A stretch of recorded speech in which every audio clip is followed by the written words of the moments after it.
পার করো, পার করো। কি পার করব? মেয়েকে। মেয়েকে? মেয়ে তো 25-এ পা দিয়েছে। সবে তো 25-এ পা দিয়েছে, এত তাড়াতাড়ি বিয়ের জন্য ব্যস্ত হচ্ছ কেন? সে কি গো, এই বয়সে আমি তো এক মেয়ের মা হয়ে গেছি। দেখো গিন্নি, তুমি ভুলে যাচ্ছ যে এটা আমাদের যুগ নয়, এখন অগ্রগতির যুগ। এখন ছেলেমেয়েরা কেরিয়ার নিয়ে ব্যস্ত থাকে। আমি ওসব কেরিয়ার ফেরিয়ার বুঝি না। তুমি বছর ঘোরার আগেই মেয়েকে শ্বশুর বাড়ি পার করবে কি না? দেখো গিন্নি, পার করব বললেই তো আর পার করা যায় না। কেন? যা দিনকাল পড়েছে, ভালো ছেলে জোগাড় করা কি চারটিখানি কথা? ভালো বাপ মা পাওয়া যায় গন্ডায় গন্ডায়, কিন্তু ভালো ছেলে দেখাও দেখি একটা। বাজে কথা বলো না তো। আজকাল যেদিকে তাকাই সেদিকেই marine engineer, computer engineer, doctor, chartered অ্যাকাউন্টের ছড়াছড়ি। এ কি আর আমাদের যুগ? শুধু মাস্টার আর উকিল, তাছাড়া সব ধু ধু।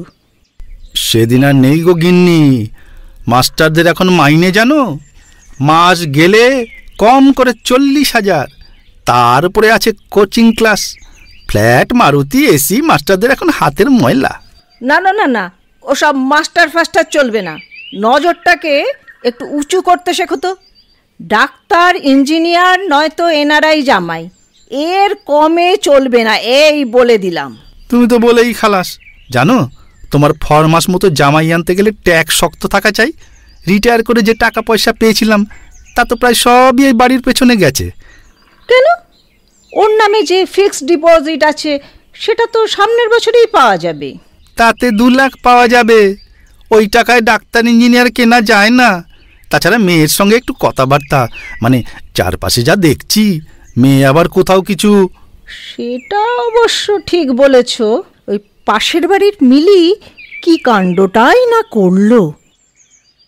কেন আগে বললে কি হতো যে তুই অন্য ছেলেকে ভালোবাসিস? বিয়ের দিন শেষে কিনা পালিয়ে গেল।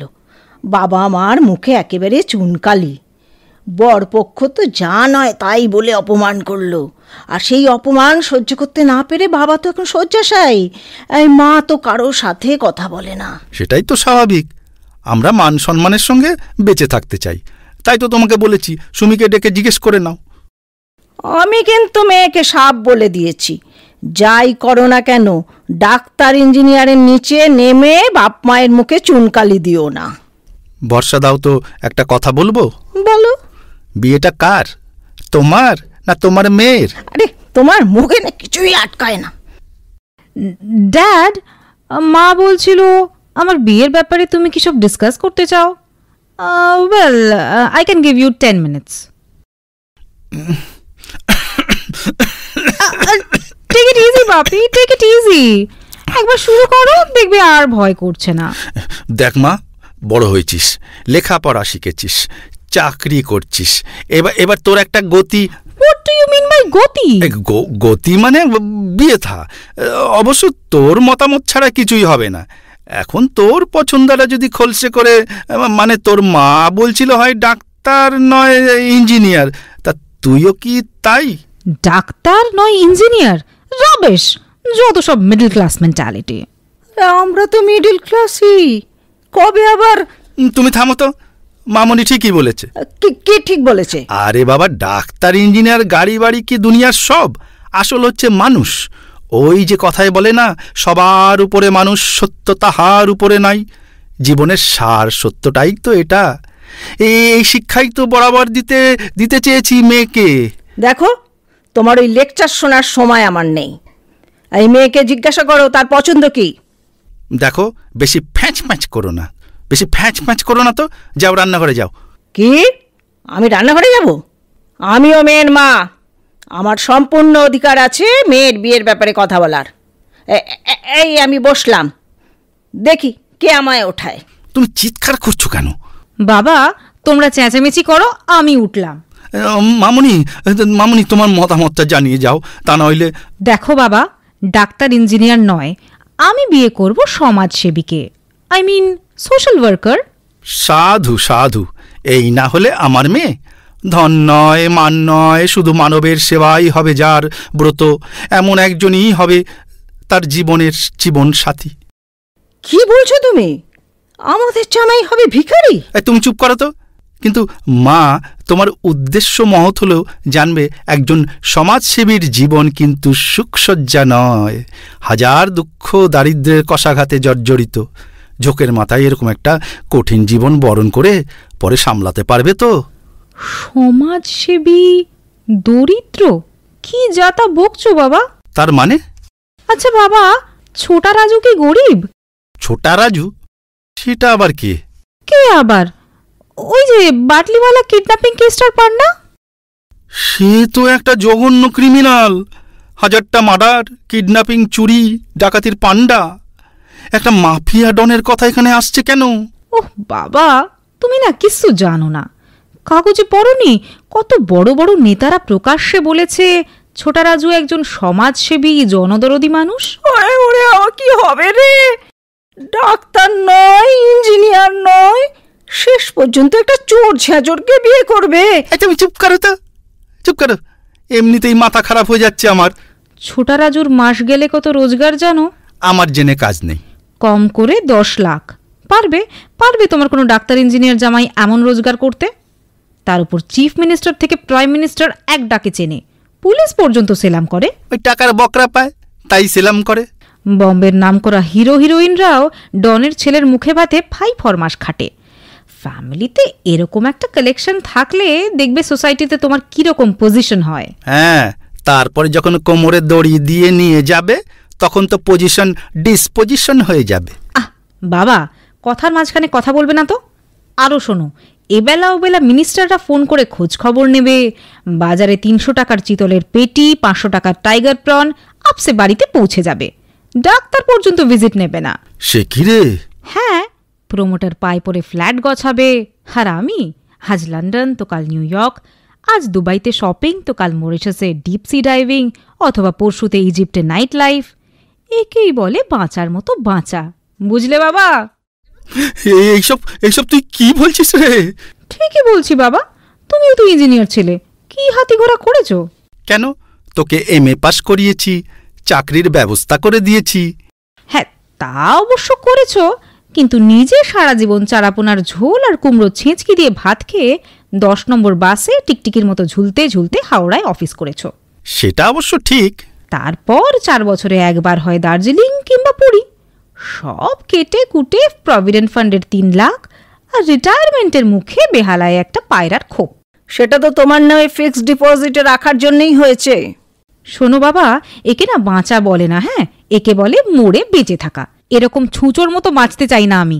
এখন তো বলবি, তোকে পড়াতে গিয়ে আমাদের অনেক কিছু কাটছাট করে সংসার চালাতে হয়েছে।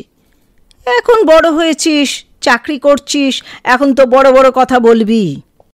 ঠিক বলেছিস মামুনি, আজকাল বাঙালি বাঁচতে শিখেছে, তাই ধার করে অফিসের ক্যাশ হজম করে দরকার হলে পৈতৃক ভিটে প্রমোটারের হাতে তুলে দিয়ে ফুটানি করেছে। ক্রেডিট কার্ডে washing machine, colour TV, fridge, হ্যাঁ, মায়ের পুজো বাজার করে স্ট্যাটাস বজায় রাখছে। সমাজে থাকতে গেলে তো স্ট্যাটাস বজায় রাখতেই হবে বাবা, তার জন্য এসব করলে দোষ কোথায়? না না, দোষ নেই। বৃদ্ধ মা বাবা বৃদ্ধাবাসে ঢুকছে, আর ছেলে বউ বগলে করে নাইট ক্লাবে নাচতে যাচ্ছে, নয়তো সিঙ্গাপুরে ক্রিসমাস কাটাচ্ছে, তাতে দোষ কোথায়? টাকার জন্য বাঙালি মেয়ে এখন দিগ্বসনা মডেল হয়, গুন্ডাদের এজেন্ট হয়, বৃদ্ধ দাদুকে ডাকাতে হাতে তুলে দেয়। আধুনিক বাঙালির এখন 2 নম্বরই, 3 নম্বরই, এমনকি 4 নম্বরই হতেও আপত্তি নেই, এতে দোষ কোথায়? কিন্তু মা, আমরা তোদের মতো আধুনিক ছিলাম না। আমরা কিন্তু সৎ ছিলাম, আর সেটাই আমাদের গর্ব। তুমি এবার চুপ করো তো, তা নইলে আবার প্রেশারটা বেড়ে যাবে। কে তোমাদের এই বস্তা পচা সততাকে পোছে বাবা?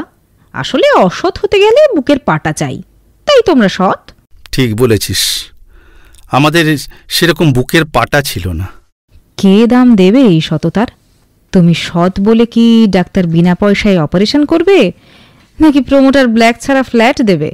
ছেলে মেয়েকে স্কুলে ভর্তি করাতেও বলে এখন ডোনেশন কত দেবেন, এমনকি নিমতলাতেও 2 পয়সা না দিলে ডোম পর্যন্ত বডি ছোঁয় না। সারা দুনিয়াটাই যখন ব্ল্যাক, তখন তোমাদের মতো সৎ অচল দোয়ানি নিয়ে কি করব বাবা? তার চেয়ে আমার কালো মানিক ছোটা রাজুই ভালো। কোথায় চললি? আমার আজ কাজ আছে, তাছাড়া আমার পছন্দ আমি জানিয়ে দিয়েছি, সেরকম ছেলে পেলে আমাকে জানিও, আমি বিয়ে করতে রাজি আছি। কি গো, মেয়ের মাথা খারাপ হয়ে যায়নি তো? না না, ওর মাথা খারাপ হয়নি, মাথা আমাদেরই খারাপ হয়েছে। এই অসতের যুগে সৎপাত্র খোঁজাই আমাদের মূর্খামি। তাহলে তাহলে কি তুমি ওই ডাকাতের সাথে মেয়ের বিয়ে দেবে? তুমি কি করে ভাবলে যে ওরকম একটা লোকের সঙ্গে তোমার মেয়ের বিয়ে দেব? এই আমার মেয়ে করছো কেন? তোমারও তো মেয়ে, আর তোমার আশকারাতেই এরকম হয়েছে। কি করব বলো, একটা মেয়ে, তাই স্বাভাবিকভাবেই আদরটা একটু বেশি পেয়েছে। তবে ভরসা একটাই, আমরা বোকা হলেও আমাদের উত্তর প্রজন্ম বোকা নয়। ন্যায় অন্যায়, ভালো মন্দ, সৎ অসতের টানাপোড়েনের শেকলে নিজেদের আষ্টে পৃষ্ঠে বেঁধে লাভের ঘরে শূন্য বসাতে রাজি নয় ওরা। ফলে আমরা যা পারিনি ওরা তা পারবে। তুমি কি বলতে চাও যে ওরা অন্যায় আর অসতের পথে গিয়ে টাকার পেছনে ছুটবে, তাতে কি সমাজের ভালো হবে? অন্যায় আর অসতের পথ কখনো সমাজের মঙ্গল করে না। সমাজে এখন ঘুণ ধরেছে, এই ঘুণই একদিন সমাজকে শেষ করে দেবে। তখন আর কিচ্ছু করার থাকবে না। তাহলে কি হবে? বিশাল সমুদ্রে আমরা খড়কুটোর মতো ভেসে থাকব। তবে অন্যায় আর অসতের বিনাশ যুগে যুগে হয়ে এসেছে, এই যুগেও হবে। তখন নতুন যুগের উদয় হবে। আমরা সেই অপেক্ষাতেই রইলাম।